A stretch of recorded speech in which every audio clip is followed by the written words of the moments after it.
Well, thank you all for coming. It's great to see everybody here, and I hope that you'll find this emphasis on putting the patient first is both interesting and valuable. And from my perspective, I suppose an interest in this type of work began when I was in training, and actually I met up with Jeremy Fairbank, who's in the back of the audience at the moment, and we decided that it was a pretty poor show in orthopaedics with regard to how we were assessing what's called outcomes. So in other words, how well do operations do, or how well do treatments do? And in large part, the ways that we were testing how well these operations were doing were not particularly well designed. Very often it was people marking their own papers, so to speak, so the surgeon who'd done the operation would be judging whether or not it had been successful. And from that background work, I got together with Jill and with Ray Fitzpatrick to think about properly designing some questionnaires and scores that we felt might more reasonably reflect whether or not the patient felt that the treatment that they had actually done what it was supposed to do. In other words, had produced the benefit that we aimed for. So what this talk is about, this talk is a double act between Jill and I. It's about the origins of, if you like, the thoughts about these scores, and then how we actually set about designing them and testing them.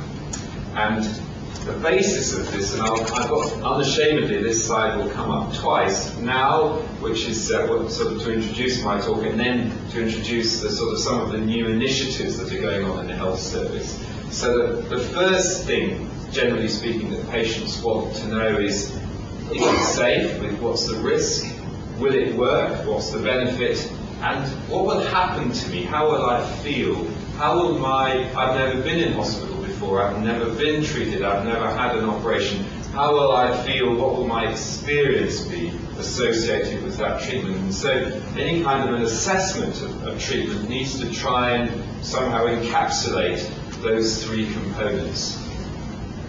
Now, this isn't new, this goes back actually thousands of years, but certainly in the context of this country and in the context of statutes, it goes back to the Lunacy Act of 1845, which is still on statute, so still part of the legal framework of the United Kingdom, which very straightforwardly required apothecaries, physicians and surgeons to produce some sort of annual report of the patients they've been treating, and they were asked to report their patients either as being dead or recovered, unrelieved or relieved, which is actually pretty straightforward, and arguably we don't do it. We don't report patients in these terms, and we should be doing it. It's law, so there you are. That just sets it in context. In terms of surgery, arguably one of the big transformations in terms of how we feel about ourselves as surgeons and how everybody else feels about us was set by the issues associated with the Bristol cardiac surgery problems associated with treating children and the subsequent inquiries. So these elevated death rates for complicated procedures and all of the ramifications of that. As a consequence of that and the inquiry, cardiac surgeons are now very strictly monitored and arguably regulated. And every cardiac surgeon knows that he, as an individual, and his hospital, his centre, will appear in some sort of annual assessment of mortality and morbidity. So every surgeon will know how he or she compares to other surgeons and other centres, and those surgeons that fall below a threshold or above a threshold, there will be some sort of inquiry as to why that is happening, and all of that is as a consequence, arguably, of the problems arising in Bristol. Now we aren't at that stage, but to some extent there have been moves in that sort of direction. So we now have a national joint registry, so every hip and knee replacement that's done in this country is monitored, and there is an assessment of outcome. Now, at the moment, those assessments are fairly crude. It's simply, did you die after the operation? and have you had to have the operation redone? So that's how success and failure is judged by this register. Now, it's a very powerful register.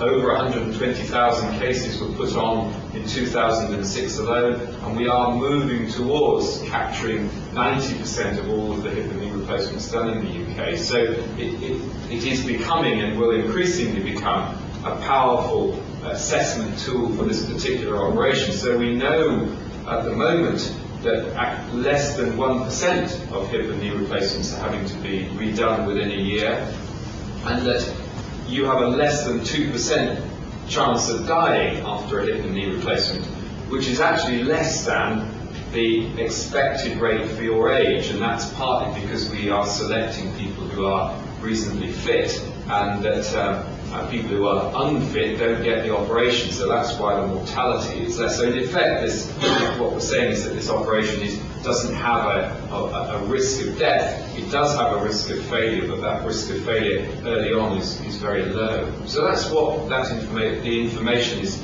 coming from the register is allowing us to discover.